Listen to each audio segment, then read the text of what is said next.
Salut, salut, oui, Rebecca, toujours là au rendez-vous pour le défi lecture de la Bible de l'aurore au crépuscule. On lit la Bible entièrement, tranquillement, 10 minutes par jour. On la lit du début à la fin, donc rejoins-nous. Merci Seigneur encore pour tous ceux qui sont là avec moi fidèlement. C'est vraiment un tel réconfort, un tel encouragement. Donc bénis-les chacun et vraiment viens nous parler encore comme tu le fais chaque jour et aide-nous à comprendre ce passage au nom de Jésus. Amen. Alors on continue. Lévitique 16, verset 13.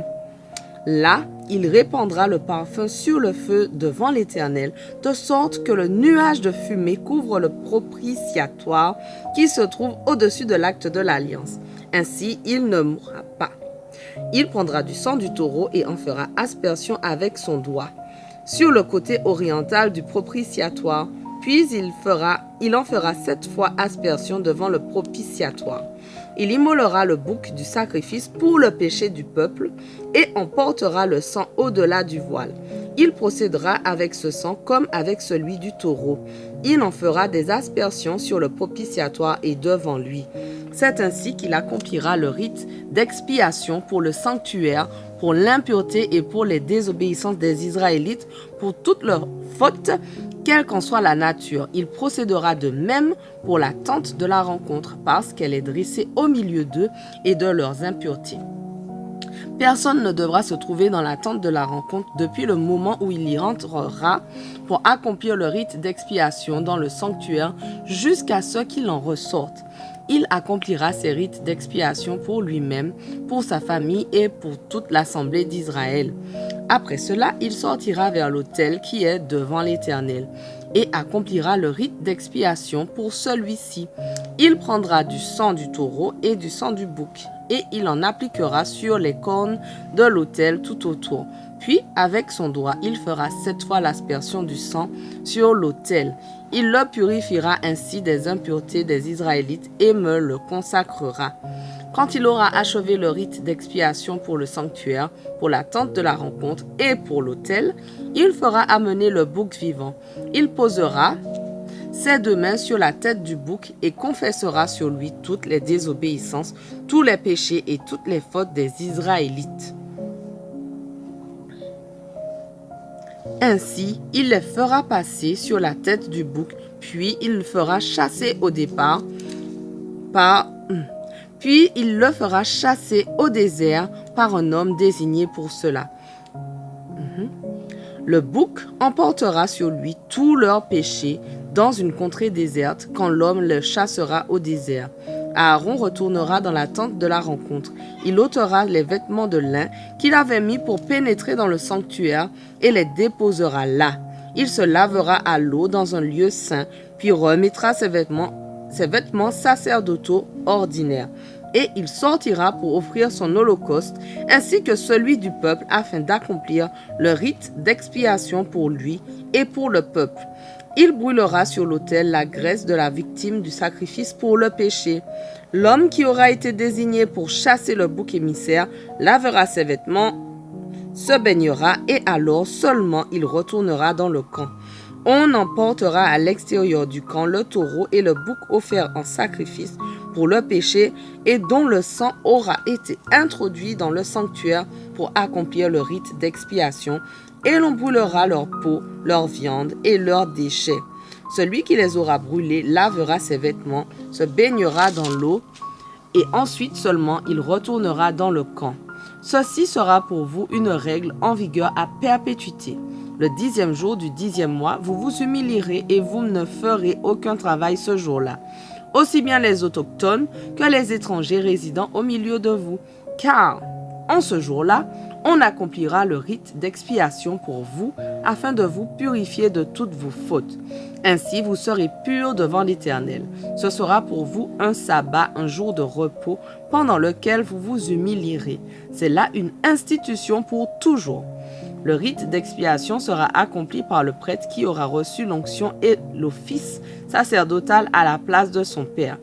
Il revêtira les vêtements sacrés en lin Il accomplira le rite d'expiation pour le sanctuaire sacré, pour la tente de la rencontre et pour l'autel. Il fera aussi le rite d'expiation pour les prêtres et pour tout le peuple rassemblé. C'est pour vous une ordonnance en vigueur à perpétuité. Une fois par an, il faut accomplir le rite d'expiation pour toutes les fautes des Israélites. Aaron fit tout ce que l'Éternel avait ordonné à Moïse.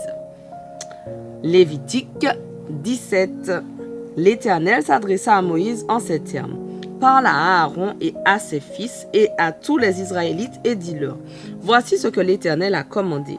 À tout homme d'Israël qui abattra un bœuf, un agneau ou une chèvre dans le camp ou à l'extérieur du camp sans l'avoir amené à l'entrée de la tente de la rencontre pour le présenter en offrande à l'Éternel devant son tabernacle, il sera demandé compte du sang. Puisqu'il a versé le sang, il sera retranché de son peuple. Ainsi, au lieu de faire leur sacrifice en pleine campagne, les Israélites amèneront les victimes de leur sacrifice aux prêtres à l'entrée de la tente de la rencontre pour l'Éternel et ils les offriront en sacrifice de communion à l'Éternel. Le prêtre aspergera du sang de ce sacrifice l'autel de l'Éternel à l'entrée de la tente de la rencontre, et il brûlera la graisse dont l'odeur apaisera l'Éternel. Le peuple d'Israël n'offrira plus des sacrifices aux idoles à forme de bouc avec lesquels on se prostitue. C'est une loi en vigueur à perpétuité et pour toutes les générations. Tu leur diras encore, si un Israélite ou un étranger résidant au milieu d'eux offre un holocauste ou un sacrifice sans amener la victime à l'entrée de la tente de la rencontre pour l'offrir à l'Éternel, il sera retranché du peuple.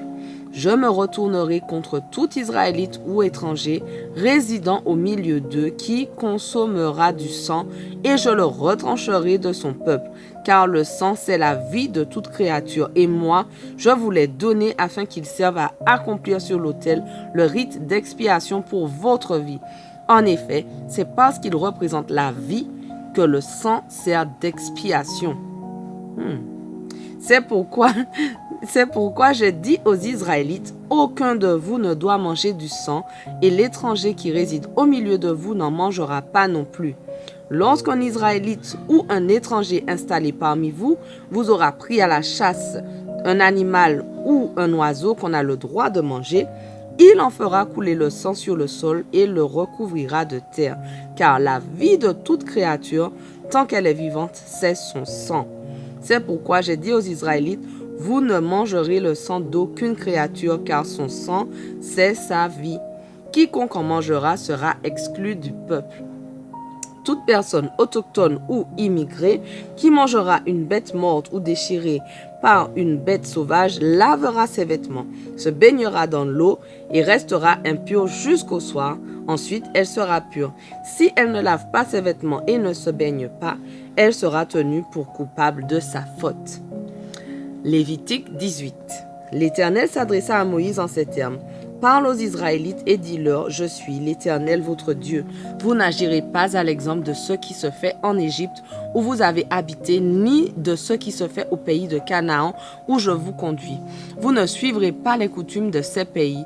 Vous obéirez à mes lois et vous observerez mes ordonnances. Vous les appliquerez. Je suis l'Éternel votre Dieu. Vous obéirez à mes ordonnances et à mes lois. L'homme qui les appliquera vivra grâce à cela. Je suis l'Éternel. Aucun d'entre vous n'aura de relation avec une proche parente. Je suis l'Éternel. Tu ne porteras pas atteinte à ton père en ayant des relations avec ta mère. Puisque c'est ta mère, tu ne lui porteras pas atteinte. Tu n'en auras pas non plus avec une autre femme de ton père, ce serait porter atteinte à ton père. Tu n'auras pas non plus de relation avec ta sœur ou ta demi-sœur, fille de ton père ou fille de ta mère, née dans la maison ou au dehors. Tu n'auras pas de relation avec la fille de ton fils ou de ta fille. Tu te porterais atteinte à toi-même.